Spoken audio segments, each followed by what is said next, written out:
चलो तो सभी को नववर्ष की हार्दिक शुभकामनाएं। और अब आज के इस क्लास के अंदर आपका नोबेल पुरस्कार जो है वो स्टार्ट किया है। और जो नोबेल पुरस्कार है वो दिया कैसे जाता है, कहाँ दिया जाता है, उसकी संपूर्ण जानकारी जो है वो आज इस क्लास में आपको प्रोवाइड करवा रहे हैं। तो सबसे पहले बात करते हैं अल्फ्रेड नोबेल की। तो आपने पढ़ा है कि अल्फ्रेड नोबेल जो है इनका जन्म 21 अक्टूबर 1833 को स्वीडन की राजधानी स्टॉकहोम के अंदर इनका जन्म होता है और 10 दिसंबर 1896 में इनकी मृत्यु हो जाती है।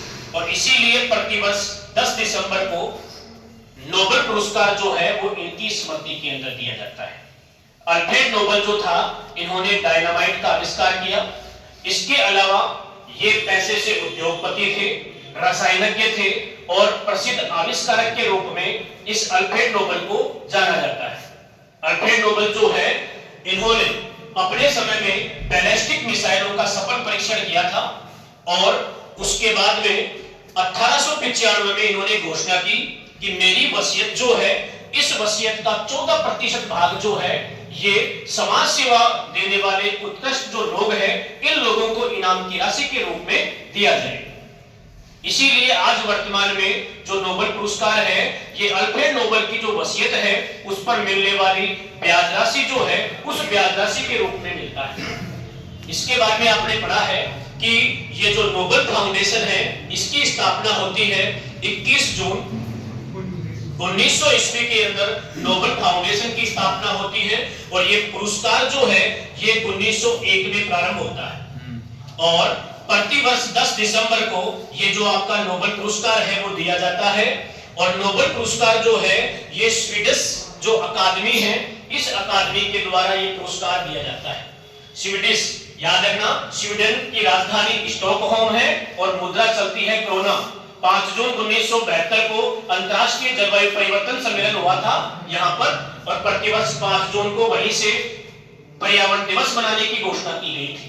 नेक्स्ट है कि ये जो आपका फाउंडेशन है नोबेल फाउंडेशन, इसके अंदर टोटल 5 सदस्य होते हैं और अध्यक्ष का जो चुनाव है ये किंग्स ऑफ काउंसिल के द्वारा किया जाता है। जिस व्यक्ति को नोबेल पुरस्कार मिलता है उसको एक स्वर्ण पदक मिलता है, इसके अलावा एक प्रशस्ति मिलती है कागज की और उसके अलावा क्या है 10 मिलियन स्वीडिश क्रोना जो है मुद्रा के रूप में दी जाती है। आपने पढ़ा है कि अब तक 6 क्षेत्रों में वर्तमान में नोबेल पुरस्कार मिलता है और 1968 के अंदर जो आपका अर्थशास्त्र है इस अर्थशास्त्र के क्षेत्र का नोबेल पुरस्कार जो है वो स्टार्ट होता है और इस प्रकार वर्तमान में 6 क्षेत्रों के अंदर नोबेल पुरस्कार मिलता है। भौतिकी, रसायन, चिकित्सा, साहित्य, शांति, अर्थशास्त्र, इन सभी क्षेत्रों के अंदर नोबेल पुरस्कार दिया जाता है। और शांति का नोबेल पुरस्कार जो है नॉर्वे की राजधानी ओस्लो के अंदर मिलता है और बाकी 5 जो है ये स्वीडन की राजधानी स्टॉकहोम के अंदर मिलता है। अब बात करते हैं कि भारत के ऐसे व्यक्ति जिनको नोबेल पुरस्कार दिया गया है, जिनमें सबसे पहले आते हैं रविंद्रनाथ टैगोर। और रविंद्रनाथ टैगोर जो है इनको 1913 के अंदर साहित्य का नोबेल पुरस्कार मिलता है। इनकी पुस्तक है गीतांजलि और गीतांजलि पुस्तक को लेकर जो है इनको नोबेल पुरस्कार मिला है। यदि और अधिक इनकी पुस्तकों की आपको जानकारी चाहिए तो इससे पहले का जो वीडियो है उनके अंदर आपको रविंद्रनाथ टैगोर की कुछ उपन्यास और इनकी जो बातें हैं पुस्तकें हैं उनकी और जानकारी दे रखी है। सीवी रमन दूसरे व्यक्ति है, चंद्रशेखर वेंकट रमन। और सीवी रमन जो है इनको 1930 के अंदर भौतिकी के क्षेत्र में नोबेल पुरस्कार मिलता है और इन्होंने प्रकाश के प्रकीर्ण को लेकर इनको ये पुरस्कार दिया गया था। रमन प्रभाव को लेकर इनको ये पुरस्कार मिलता है। नेक्स्ट आते हैं आपके हरगोविंद खुराना। हरगोविंद खुराना को 1968 के अंदर चिकित्सा के क्षेत्र में नोबेल पुरस्कार मिलता है और इन्होंने किया क्या था तो आपको बताना है।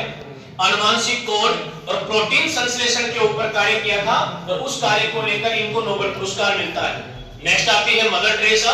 तो मदर टेरेसा जो है इनको 1979 के अंदर शांति के क्षेत्र में नोबेल पुरस्कार जो है वो दिया जाता है। नेक्स्ट आते हैं आपके सुब्रमण्यम चंद्रशेखर।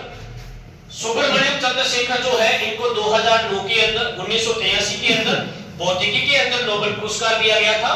इन्होंने किया क्या था, सितारों की संरचना पर कार्य किया था और उसी कार्य को लेकर जो है सुब्रमण्यम चंद्रशेखर है, इनको 1983 के अंदर नोबेल पुरस्कार मिलता है।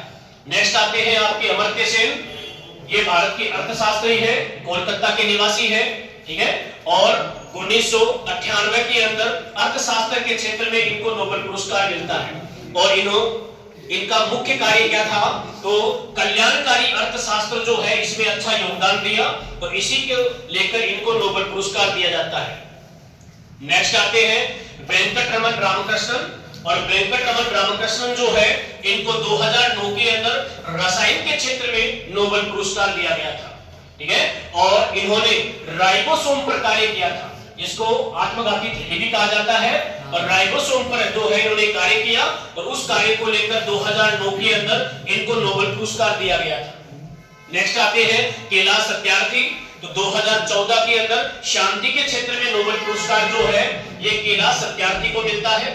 बालकों की शिक्षा, बच्चों की शिक्षा और जो किशोरावस्था के बालक हैं जिनका दमन हो रहा था उस पर अच्छा कार्य किया इन्होंने, और उस कार्य को लेकर इनको नोबेल पुरस्कार मिलता है। और इनके साथ में 2014 में पाकिस्तान की मलाला यूसुफजई जो है इनको भी क्या है, इनके साथ शांति के क्षेत्र में नोबेल पुरस्कार मिलता है 2014 में।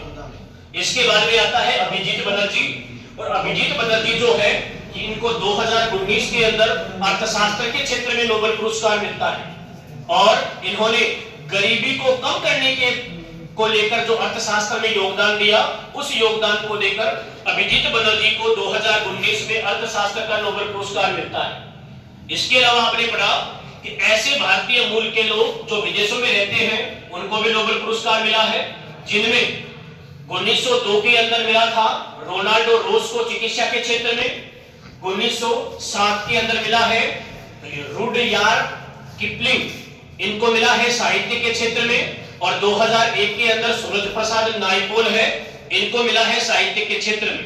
तो इस प्रकार भारत के कुछ ऐसे व्यक्ति जिनको नोबेल पुरस्कार दिया है, कौन से क्षेत्र में मिला है, ये संक्षिप्त जानकारी जो है आपको मिल चुकी है।